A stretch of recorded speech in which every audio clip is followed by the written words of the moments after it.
Bonjour à toutes et à tous, c'est VinceFF. Aujourd'hui on se retrouve pour une nouvelle vidéo et ensemble on va faire le tour des nouveautés d'Elementary OS 6.1 qui vient tout juste de sortir, donc il y a 4-5 jours, alors que la version 6.0 est sortie il y a quelques mois uniquement, donc je crois que c'était à la fin de l'été. Pourquoi on a une version déjà aujourd'hui, c'est qu'en fait ils ont corrigé beaucoup de petits problèmes, de petits détails qui étaient présents dans Elementary 6.0 qui n'auraient pas dû être présents, selon moi, à la sortie de l'ISO. Mais aujourd'hui, on a une ISO qui est améliorée, qui est pas mal, qui n'est toujours pas, pour moi, le desktop, la distribution Linux qui est la plus simple, parce que si vous voulez vraiment une distribution Linux Elementary OS complètement utilisable, va falloir quand même toujours s'arracher quelques cheveux pour que le tout fonctionne. Mais c'est vrai que une fois que tout fonctionne et que tout est configuré, Elementary OS vous le rend bien. Et c'est vrai que moi je suis assez client d'Elementary OS. Donc on va voir ensemble le tour des nouveautés. La première chose, c'est que Elementary OS est maintenant basé sur Ubuntu 20.04.3, donc toujours la version LTS. Avant, on était sur la version 20.04.2, donc il n'y a pas énormément de changements, mais c'est de gros changements côté sécurité, et on a quelques mises à jour, par exemple Firefox qui est passé en version 95, mais ça reste une base très légère et très stable. Donc voilà, côté Logitech, on a quelques ajouts côté du centre d'application. Déjà, la Logitech démarre au quart de tour, alors qu'avant, on avait tendance à attendre un clic de 2-3 secondes le temps que ça s'ouvre. Donc là, c'est vrai qu'elle a été boostée. En plus de ça, avant, on avait très peu d'applications sur Elementary OS. Je m'en étais plaint pendant le test. C'est vrai qu'ils ont agrandi le nombre d'applications disponibles sur Elementary OS.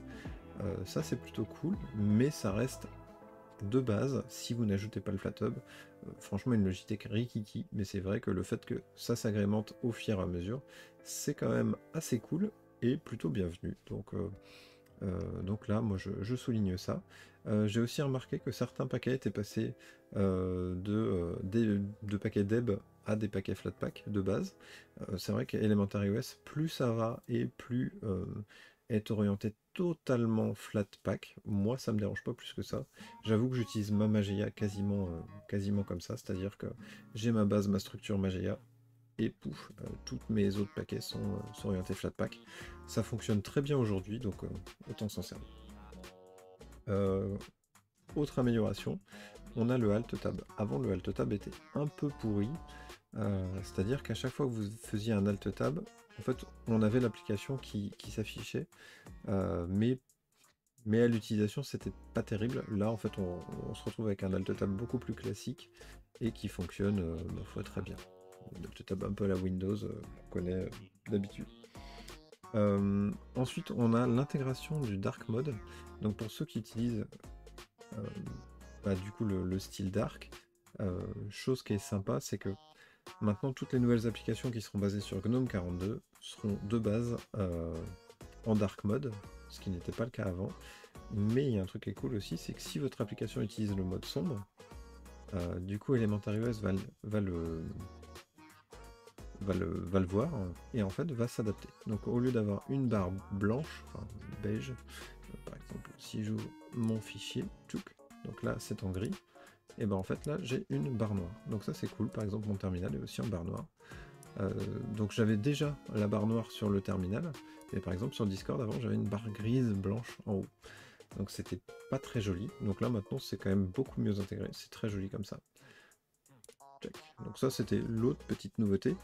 Maintenant, si je vais dans le menu application, j'ai une nouvelle nouveauté.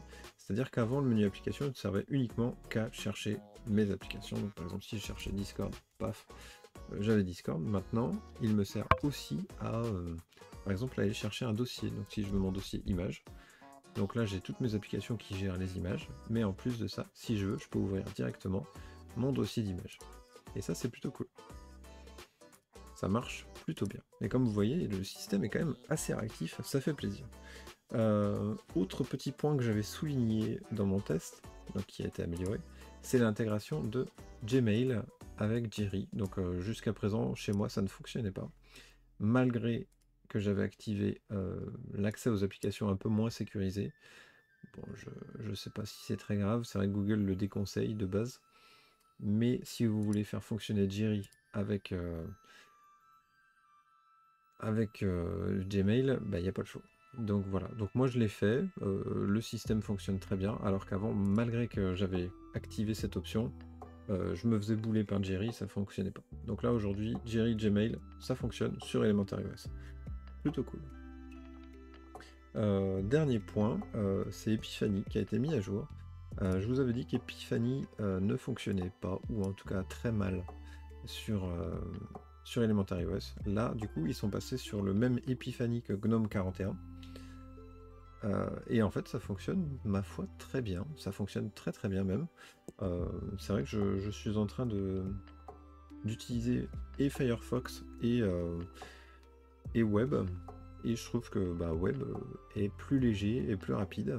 Donc après, bon, il y a quelques petits défauts. Par exemple, des fois l'intégration sur YouTube déconne un peu. Mais dans l'ensemble, je suis agréablement surpris par GNOME Web. En plus, il me synchronise mes datas que j'avais sur Firefox, parce qu'on a une synchronisation avec Firefox directement. Donc non seulement j'ai un navigateur web qui est très joli, mais en plus de ça, ça fonctionne plutôt bien. Donc à voir. Donc je continue mon essai, mais il n'est pas impossible que je migre sur GNOME Web. Donc voilà, c'était à peu près ça le tour des grosses nouveautés d'Elementary OS. Donc on reste vraiment sur une même base Elementary OS 6, mais on améliore, on gomme quelques petits défauts qu'on avait dernièrement sur la version 6, quoi. Donc c'est que du bon, à voir ce que ça va donner pour la suite. J'espère que vous avez apprécié cette petite vidéo sur ce jeu Glitches.